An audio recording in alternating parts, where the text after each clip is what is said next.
Hi hello friends, ಬದುಕಿಗೆ ಸ್ಫೂರ್ತಿ YouTube channel ವೀಕ್ಷಕರಿಗೆ ನಮಸ್ಕಾರಗಳು. ಕಲಿಕಾಲದಲ್ಲಿ ಹೇಗಪ್ಪ ಅಂತಂದ್ರೆ ಜನಗಳನ್ನ ತುಂಬಾನೇ ಮೋಸ ಮಾಡ್ತಾ ಇದ್ದಾರೆ ಅನ್ನೋದು ನಮಗೆ ಗೊತ್ತಿದೆ. ಆದರೆ ಇದು ಒಂದು ಪ್ರಕರಣ ರಿಯಲಿ ಶಾಕ್ ಆಗ್ತಾ ಇದೆ. ಕೊಪ್ಪಳದ ಅಂಜನಾದ್ರಿ ದೇವಸ್ಥಾನಕ್ಕೆ ಹೈದರಾಬಾದ್ ಮೂಲದ ಉದ್ಯಮಿಯೊಬ್ಬರು 2.5 ಕೋಟಿ ರೂಪಾಯಿದ ಮೌಲ್ಯದ ಚಿನ್ನಾಭರಣಗಳನ್ನು ದಾನವಾಗಿ ಕೊಟ್ಟಿದ್ರು. ಈ ಒಂದು ವಿಷಯ ಎಲ್ಲಾ ಕಡೆ ವೈರಲ್ ಆಗಿತ್ತು.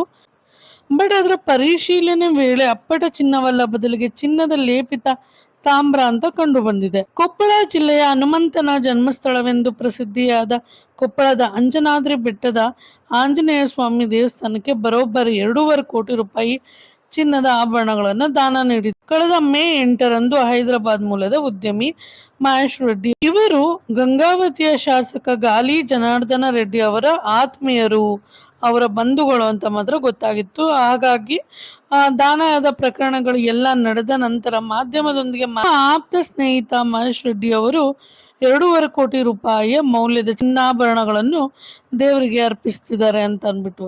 ಸೊ ಆಗ ಪ್ರತಿಯೊಬ್ಬರು ದಾನವಾಗಿ ಕೊಟ್ಟಿರೋದ್ರ ಬಗ್ಗೆ ತುಂಬಾನೇ ಒಂದು ಹಾಡಿ ಹೊಗಳಿದ್ರು. ಪರೀಕ್ಷೆ ನಡೆಸಿದಾಗ ಅಧಿಕಾರಿಗಳಿಗೆ ಭಾರಿ ಶಾಕ್ ಆದಿತ್ತು.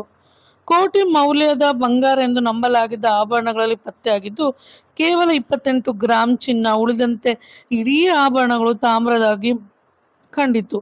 ಮೇಲೆ ಚಿನ್ನದ ಲೇಪನ ಮಾಡಲಾಗಿತ್ತು ಎಂಬುದು ದೃಢಪಟ್ಟಿದೆ ಮತ್ತು ನೋಟಿಸ್ ಜಾರಿ ಮಾಡಲಾಗಿದೆ. ಉದ್ಯಮಿ ಮಹೇಶ್ ರೆಡ್ಡಿ ಅವರು ಈ ಆಭರಣಗಳಿಗೆ ಸಂಬಂಧಿಸಿದ ಯಾವುದೇ ಅಧಿಕೃತ ಬಿಲ್ಗಳನ್ನು ದೇವಸ್ಥಾನಕ್ಕೆ ಆಗಲಿ ಅಥವಾ ಜಿಲ್ಲಾಡಳಿತ ಮಂಡಳಿಗಾಗಿ ನೀಡಿರಲಿಲ್ಲ. ಹಾಗಾಗಿ 2 ದಿನಗಳ ಕಾಲ ಮಾತ್ರ ಈ ಆಭರಣಗಳನ್ನು ಆಂಜನೇಯ ಸ್ವಾಮಿ ಅಲಂಕಾರಕ್ಕೆ ಬಳಸಲಾಗಿತ್ತು. ಸೊ ಅದಾದ ನಂತರ ಈಗ ಜಿಲ್ಲಾಧಿಕಾರಿಗಳು ಉದ್ಯಮಿಗೆ ನೋಟಿಸ್ ಜಾರಿ ಮಾಡಿದ್ದಾರೆ ಮತ್ತು ಆಭರಣಗಳ ನಿಖರ ಮೌಲ್ಯ ಮತ್ತು ಅಧಿಕೃತ ಬಿಲ್ಲನ್ನು ಸಲ್ಲಿಸುವಂತೆ ಮತ್ತು ಈ ಆಭರಣಗಳನ್ನು ಸರ್ಕಾರಿ ಖಜಾನೆಗೆ ಸೇರಿಸಿಕೊಳ್ಳಲು ನಿರಾಕರಿಸಿದೆ. ದೇವಸ್ಥಾನದ ಪಾವಿತ್ರತೆ ಮತ್ತು ಭಕ್ತರ ನಂಬಿಕೆಯೊಂದಿಗೆ ಚೆಲ್ಲಾಟವಾಡಿದ ಈ ಘಟನೆ ಈಗ ಜಿಲ್ಲೆಯಲ್ಲಿ ಭಾರಿ ಚರ್ಚೆಯಾಗಿದ್ದು, ಪ್ರಭಾವಿ ರಾಜಕಾರಣಿಗಳ ಜೊತೆ ಬಂದಂತ ಈ ಉದ್ಯಮಿ ಕೋಟಿ ಮೌಲ್ಯದ ದಾನ ಮಾಡ್ತೀನಿ ಅಂತ ಅಲ್ಲಿ ಪ್ರಚಾರ ಗಿಟ್ಟಿಸಿಕೊಂಡು ಈ ರೀತಿ ಮಾಡಿದ್ದು ತುಂಬಾನೇ ಒಂದು ಎಲ್ಲರಲ್ಲೂ ಒಂದು ಈಗ ಉದ್ಯಮಿಗೆ ನೋಟಿಸ್ ಹೋಗಿದ್ದು ಅಧಿಕಾರಿಗಳ ಪ್ರಶ್ನೆಗೆ ಉತ್ತರ ನೀಡಲೇಬೇಕಾದ ಅನಿವಾರ್ಯತೆಯಲ್ಲಿ ಸಿಲುಕಿದ್ದಾರೆ. ಸೊ ಈ ರೀತಿ ಒಂದು ದೇವರಿಗೆ ಮೋಸ ಮಾಡಲಿಕ್ಕೆ ಆಗುತ್ತಾ ಅಂತ ಅಂದ್ಬಿಟ್ಟು ರಿಯಲಿ ಒಂದು ದೊಡ್ಡ ಚರ್ಚೆ ಆಗ್ತಾ ಇದೆ. ಸೊ ಈ ಪ್ರಕರಣ ಬಗ್ಗೆ ನಿಮ್ಗೆ ಏನ್ ಅನ್ಸುತ್ತೆ ಫ್ರೆಂಡ್ಸ್, ದಯವಿಟ್ಟು ಕಮೆಂಟ್ ಮಾಡಿ. Thank you so much for watching the video. Thanks a lot.